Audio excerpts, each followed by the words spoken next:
Hello friends, हमारे YouTube channel student study में आपका स्वागत है। आज मैं वनडे एग्ज़ाम के लिए बहुत ही अच्छे क्वेश्चन लेके आया हूँ। पहला क्वेश्चन है, उत्तर प्रदेश में बारिश के मौसम में निम्नलिखित में से कौन से गीत गाए जाते हैं। मतलब क्वेश्चन कह रहा है कि जो उत्तर प्रदेश है वहाँ बारिश के मौसम में कौन सा गीत गाया जाता है। ऑप्शन ए बिरहा, दूसरा option B Rasiya, option C Kajri, option D Chaiti. तो इसका ऑप्शन सी सही होगा। कौन सा? सी सही। यह सावन के महीने में महिलाओं द्वारा गाया जाता है। कजरी मिर्ज़ापुर क्षेत्र का सबसे लोकप्रिय नृत्य है। कहाँ का? मिर्ज़ापुर का। मिर्ज़ापुर का आप लिख लीजिए।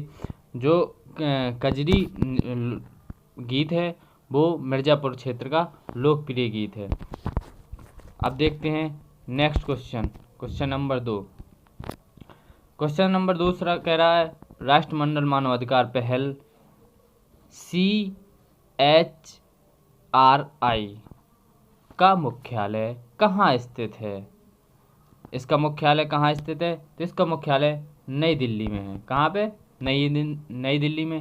यह एक गैर सरकारी संगठन है। मतलब जो ये राष्ट्रमंडल मानवाधिकार पहल है, जो ये है एक संस्था, एक गैर सरकारी संस्था है।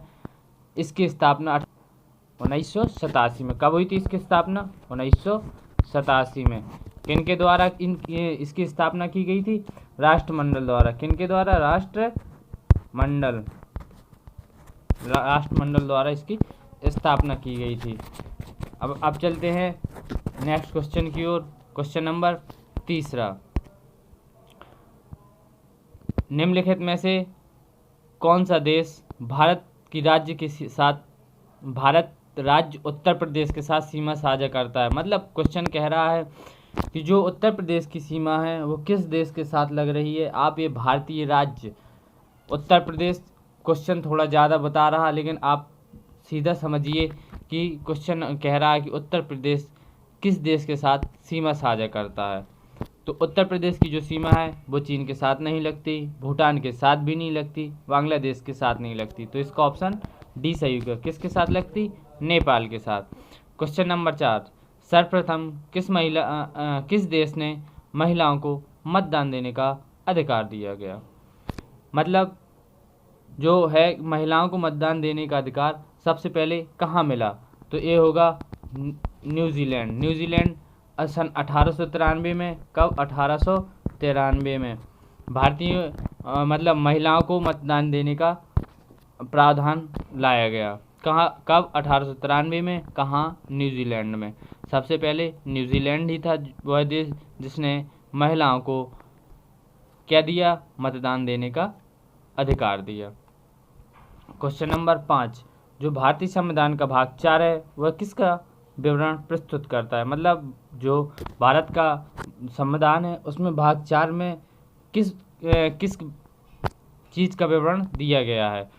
तो इसका ऑप्शन ए सही होगा। इसमें दिया गया है राज्य के नीति निर्देशक तत्व, जो अनुच्छेद 36 से लेकर अनुच्छेद 51 तक। कहाँ तक? आर्टिकल 36 से आर्टिकल 51 तक। जो मैं बोल रहा हूँ वो लिख लिया करिए आप लोग। अब नेक्स्ट क्वेश्चन, क्वेश्चन नंबर 6। जो नेपचर के अलावा अन्य किस ग्रह को नीला ग्रह कहा जाता है। मतलब जो नेपचर ग्रह था उसको भी नीला ग्रह कहा जाता, लेकिन इसके अलावा भी किसको नीला ग्रह कहा जाता है। Option A Pluto, option B मंगल, ऑप्शन सी पृथ्वी, ऑप्शन डी जुपिटर। तो जो पृथ्वी है उसे नीला ग्रह कहा जाता है। Question number 7। भारत में अली बंधुओं शौकत एवं मोहम्मद अली ने किस आंदोलन का नेतृत्व किया था।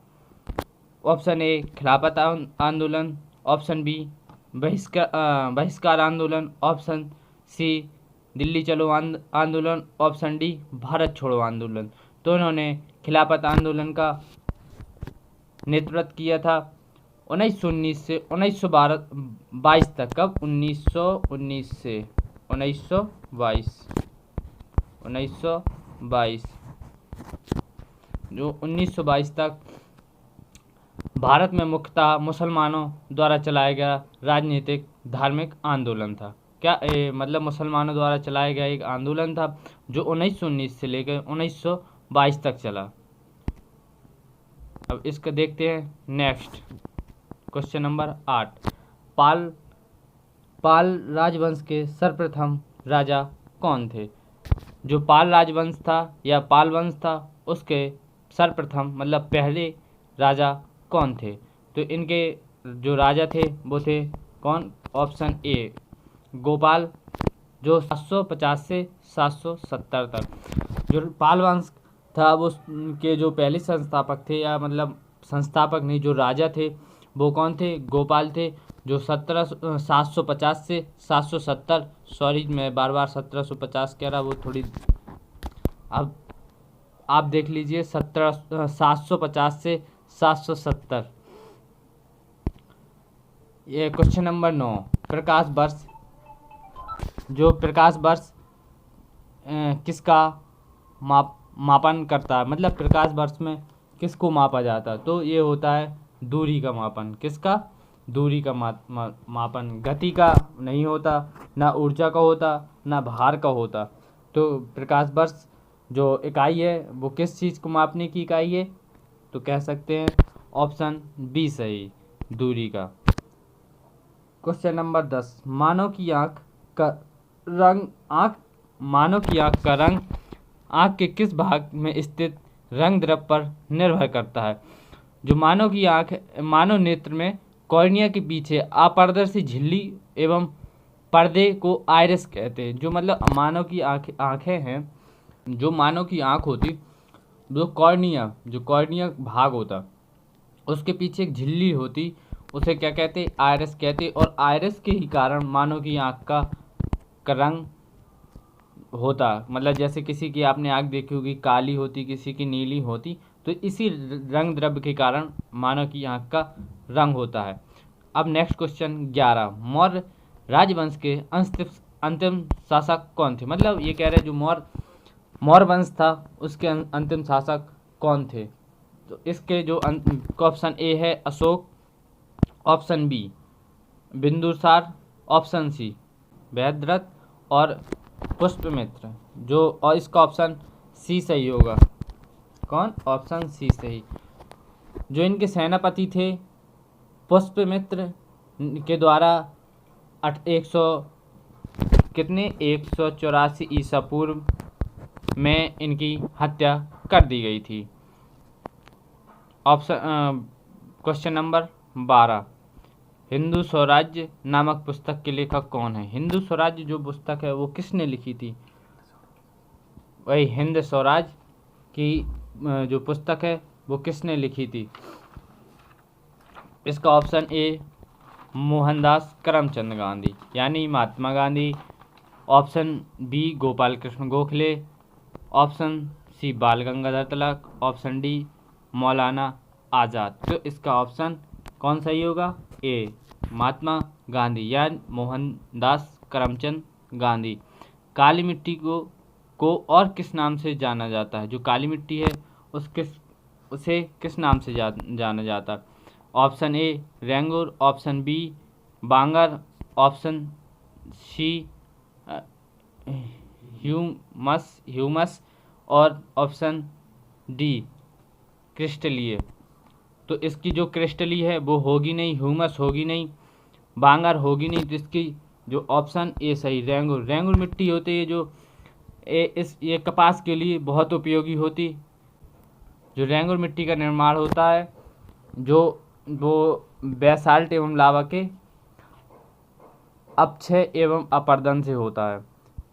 जो बेसाल्ट लावा होता वो आप लोग भूगोल में पढ़े होंगे, पृथ्वी की आंतरिक संरचना, उसमें पता चलता है कि जो बेसाल्ट क्या होता है। जो पृथ्वी की लेयर्स हैं, मतलब जो आपने कई लेयर्स पढ़ी होंगी वो मैं आपको ज्योग्राफी में पढ़ाऊँगा। क्वेश्चन नंबर 14 निम्नलिखित में कौन सी बागवानी फसल नहीं है? आपने सुनेंगे कॉफ़ी के बागबान होते, चाय के बागबान होते, काजू के बागबान होते, लेकिन मोटे अनाज के बागबान नहीं होते। ऑप्शन नंबर 15, फ़ारेनहाइट में जल का क्वथनांक कितना होता? प्यारे बच्चों, मेरा आपसे एक सवाल है, क्वथनांक का मतलब अगर बताइए आप और कमेंट करिए, क्वथनांक क्या होता है? आप सभी लोग कमेंट करें। तो जो जल का क्वथनांक है वो फ़ारेनहाइट में होता है 212 डिग्री से 212 डिग्री फ़ारेनहाइट। और इसका गलनांक, जो गलनांक होता है वो होता है 32 डिग्री फ़ारेनहाइट। इसका क्या गलनांक जल का होता है 32 डिग्री फ़ारेनहाइट। क्वेश्चन नंबर 16, भारत में राष्ट्रीय हिंदी दिवस कब मनाया जाता? ऑप्शन ए 14 सितंबर, ऑप्शन बी 14 दिसंबर, ऑप्शन सी 14 नवंबर, ऑप्शन डी 14 जून। ये इसका ऑप्शन ए सही होगा। 14 सितंबर को भारत में राष्ट्रीय हिंदी दिवस के रूप में मनाया जाता है। इसे 1949 से हिंदी दिवस के रूप में माना जाता है। नेशनल स्टॉक एक्सचेंज का मुख्यालय कहाँ है? नेशनल स्टॉक एक्सचेंज का मुख्यालय कहाँ है? सभी मैं ये आप लोगों पे छोड़ता हूँ, इसका ऑप्शन कौन सा सही होगा। जो लोग नहीं जानते वो कमेंट अवश्य करें, जो जानते हैं वो भी कमेंट करें। मैं इसका नहीं बताऊंगा, लेकिन आपको एक क्लू दे रहा हूँ। इसकी स्थापना 1992 में की गई थी। कब की गई थी? 1992 में। वैसे तो आप लोग सबको पता होगा कि कब की गई, कहाँ है, लेकिन मैंने आपको बता दिया 1992 में इसकी स्थापना की गई थी। आप लोग सर्च करिए और कमेंट करिए, और ऐसे ही मज़ेदार क्वेश्चनों के लिए हमारे चैनल को लाइक करें, सब्सक्राइब करें और ज़्यादा से ज़्यादा शेयर करें। अब देखते हैं क्वेश्चन नंबर 18, राष्ट्रीय शिक्षा दिवस प्रत्येक वर्ष कब मनाया जाता है? ऑप्शन ए 27 अक्टूबर, ऑप्शन बी 17 सितंबर, ऑप्शन सी 4 मार्च, ऑप्शन डी 11 नवंबर। तो इसका ऑप्शन डी सही होगा। कौन सा? डी सही होगा। 11 नवंबर 2008 से। कब? 2008 से प्रत्येक वर्ष 11 नवंबर को राष्ट्रीय शिक्षा दिवस मनाया जाता है। मतलब अगर क्वेश्चन आ जाए कि कब से राष्ट्रीय शिक्षा दिवस मनाया गया, तो ऑप्शन होगा 2008 से राष्ट्रीय शिक्षा दिवस मनाना प्रारंभ हुआ। क्वेश्चन नंबर 19, 6वीं शताब्दी ईसा पूर्व के दौरान मथुरा के आसपास के क्षेत्र को क्या कहा जाता था? Panchal, option B Anga, option C Shurasena, option D Matsya. तो इसका ऑप्शन सी सही होगा। जो मथुरा के आसपास का क्षेत्र था इसे 6वीं शताब्दी ईसा पूर्व शूरसेन कहा जाता था। क्या कहा जाता था? शूरसेन। नेक्स्ट क्वेश्चन 20, 1869 में किस नदी के खुलने से भारत और यूरोप के बीच की दूरी में 7000 किलोमीटर की कमी आई? किस? Option A Panama, option B Suez, और option C Kiel, option D बोल्गाडोन। क्या? बोल्गाडोन। तो इसका ऑप्शन बी सही होगा। सुएज नहर के खुलने से भारत और यूरोप के बीच की 7000 किलोमीटर की दूरी कम हो गई, और यह भूमध्य सागर से लाल सागर को जोड़ती है। किससे जोड़ती? भूमध्य सागर से लाल सागर को जोड़ती है। ऑप्शन 21, निम्नलिखित में से बुंदेलखंड का लोकप्रिय नृत्य कौन सा है, या लोकप्रिय गीत कौन सा है? मतलब बुंदेलखंड का लोकप्रिय गीत कौन सा है? आल्हा, बिरहा, रसिया या लंगुरिया। तो जो बुंदेलखंड का सबसे लोकप्रिय गीत है वो है कौन सा? आल्हा। ऑप्शन ए सही। क्वेश्चन नंबर 22, निम्नलिखित में से किसको पहले सिलोन कहा जाता था? क्या सिलोन कहा जाता था? मालदीव, मॉरिशस, श्रीलंका या सरीनाम? क्या? श्रीलंका या सरीनाम। तो इसका ऑप्शन सी सही होगा। श्रीलंका को ब्रिटिश शासन के दौरान सीलोन कहा जाता था। कब? ब्रिटिश शासन के दौरान श्रीलंका को क्या कहा जाता था? सीलोन कहा जाता था। नेक्स्ट क्वेश्चन, क्वेश्चन नंबर 23, निम्नलिखित में से किस खनिज को पीला केक कहा जाता है? क्या किसे कहा जाता है? Option number A thorium, option B uranium, option C aluminium और ऑप्शन डी प्लूटोनियम। तो जो इसका ऑप्शन बी सही होगा। कौन? यूरेनियम। यूरेनियम को ही पीला केक कहा जाता।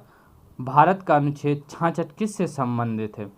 जो भारत के संविधान का में अनुच्छेद 66 है वह किससे संबंधित है?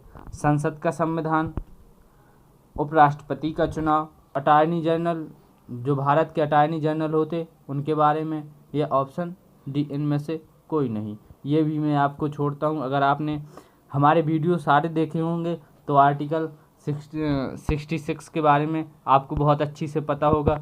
इसका भी आप जवाब कमेंट अवश्य करें।